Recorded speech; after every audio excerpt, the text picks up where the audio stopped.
आपका हमारी आध्यात्मिक यात्रा में हार्दिक स्वागत है। आप सुन रहे हैं शिव महापुराण, जो सनातन धर्म के ही अनमोल ग्रंथों में से एक है। इस श्रृंखला में हम आपके लिए ही इस दिव्य ग्रंथ के प्रत्येक अध्याय का शाश्वत पाठ प्रस्तुत करेंगे। आइए इस ज्ञान और धर्म की ही यात्रा को आरंभ करें।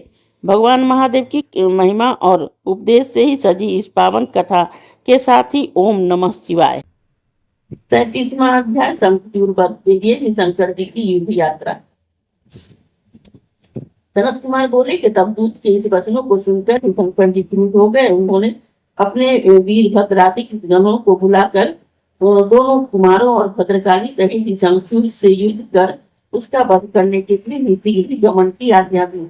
वह भी अपने वीर गणों और एवं सैनिकों सहित ही प्रस्थान किया। सभी वीर शस्त्रादि से युक्त शंकर जी के साथ चले। कार्तिकेय और गणेश जी सब सेना के अधिपति थे। लाखों और करोड़ों की संख्या में ऐसे कितने ही दल अपने अपने सेनापतियों के साथ ही, जिनकी अपार सेना को कौन वर्णन करे, शंखचूड़ से युद्ध करने चले। सभी सहस्त्रों हाथ वाले जटा मुकुटधारी चंद्रलेखा रेखा धारी नीलकंठ त्रिलोचन थे।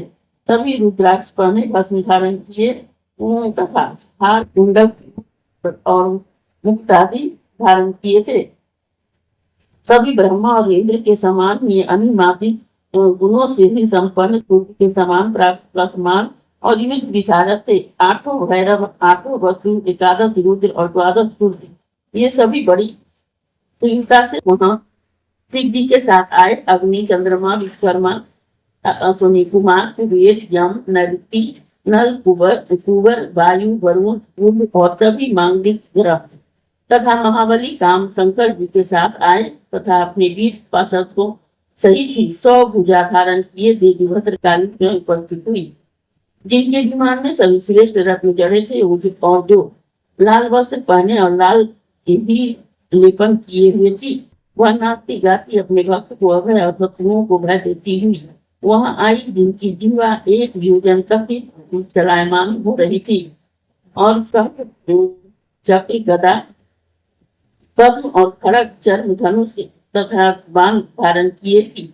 उसके हाथ में 1 योजन का गोल खप्पर था। वह आकाश स्पर्शी त्रिशूल तथा 1 योजन की लंबी शक्ति धारण किए थी।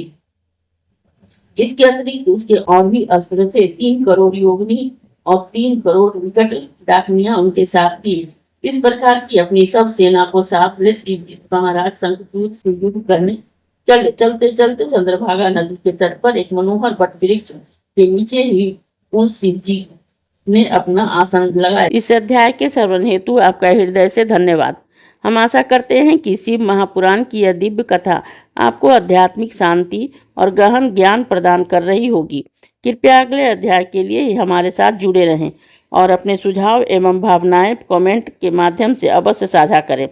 धर्म, भक्ति और ज्ञान की इस पावन यात्रा में आपका साथ हमारे लिए अत्यंत मूल्यवान है। ओम नमः शिवाय। यदि यह प्रस्तुति आपको पसंद आई हो, लाइक करें, कमेंट करें, सब्सक्राइब जरूर करें, बेल आइकॉन दबाना ना भूलें ताकि अगला अध्याय आपसे छूटे नहीं। और इस पावन ज्ञान को ही शेयर करें अपने परिवार और मित्रों तक।